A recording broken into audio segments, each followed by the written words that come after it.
Everything we wanted in our forever house was here, and then we had the problem. I was told that it was connected to the mains, and I've got a non-compliant septic tank. It was horrendous because the smell was just unbearable. We go into this summer with, in my mind, the most beautiful garden for our friends, for our family, for us. I'm in love with this forever house, and I'm so grateful. Our search criteria was a nice cottage with a massive garden, and we wanted it for the grandchildren, we wanted it for our retirement, we wanted it just to enjoy it. We walked into the garden, I just remember me and Leslie literally just looked at each other and went to the estate agent, we'll have it, we'll take it. The survey came back with it's connected to the mains, and you know, obviously we were chasing the solicitor and they were saying, yeah, we've got the reports, and I remember, you know, everything's fine, but the whole process took about 9 months and there was no problems, it was just to-ing and fro-ing solicitor things. When you instruct a solicitor to help you buy a property, it is that solicitor's job to tell you if there's anything wrong with it that might affect its value, to tell you if there are new developments nearby, or if there's something wrong with drainage, for example. If they don't find these problems, it could be a sign of negligence. And that's what happened in Mark's case. He discovered these issues later down the line during his ownership of the property. There started to be quite wet grass down the bottom of the garden. Couldn't understand why. The grass started to die, and then it progressed to a place where you just find black pools of water.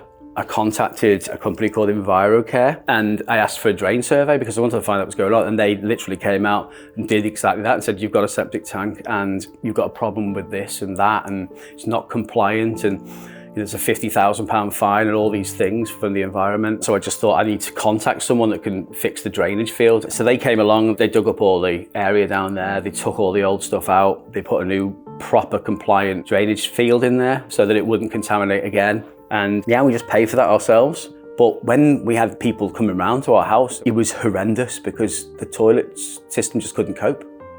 The smell was just unbearable. And I was just thinking, there's got to be someone who can help me with this. I can't be the only person that's gone through this where, you know, they bought a house in my mind, under false pretenses, which it wasn't great. And I'm paying for this. And I've already shelled out, by the time I'd done everything in the garden, probably about another £12,000, £13,000 to fix the soak away. I literally Googled legal support for septic tanks or something like that, thinking that there's no way. And then I found CEL. When Mark came to this firm, he wasn't sure what to expect. He wanted us to investigate to see what we thought. We told him we thought he's got a really good claim. He'd bought a property with a septic tank which had failed. It didn't meet the regulations which came into effect in 2020. We pursued his former conveyancing solicitors because 1, you failed to find out vital information in relation to the drainage at the property. 2, you failed to even tell Mark what those rules meant. We got compensation for Mark to reimburse him for money which he'd already spent on replacing the drainage field at the property, but he needed more on top to fix the septic tank. In Mark's case, and in many of these cases, we're able to resolve the matter quite quickly and get the victims compensation which they are owed. The septic tank company came, septic tank went in. Obviously it's upgraded now, so it's more like a sewage treatment plant. So there's not going to be any more smells, it's going to be perfect. That went in, and then the rebuild then had to happen. So rebuilt the deck, put the fencing back in, and I think it looks a lot better than it did beforehand. I bought a fountain, I never thought I would own a fountain, I made up. There's a frog out there called Fredo apparently, and I just bought stupid things because I was like so excited about it looking like I always wanted it to look. Obviously, I'm going to say it, you know, I reach out to CEL and speak to them because it works, you know, and it's a process, and you know, if you've got a strong case, then you can get yourself to a situation where I'm at, where at no outlay, I'm in a better place and my problem's fixed, and it was as smooth as, and I just had a couple of conversations and Lawrence did everything, and I wouldn't have got anywhere by myself. I would have just been shut down straight away by a legal process based on my ignorance of the legal process. But as I say,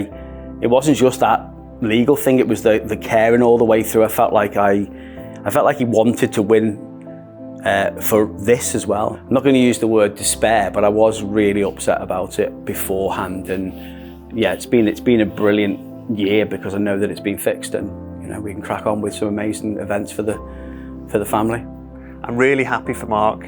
You could tell how much he wanted this house to be what he dreamt of and what it was advertised as. If you find yourself in a situation similar to Mark's, get in touch with us, because we can look into the problem for you. If we can help you, great. If we can't help you, we'll certainly tell you what we think the problem is and where you can go from there.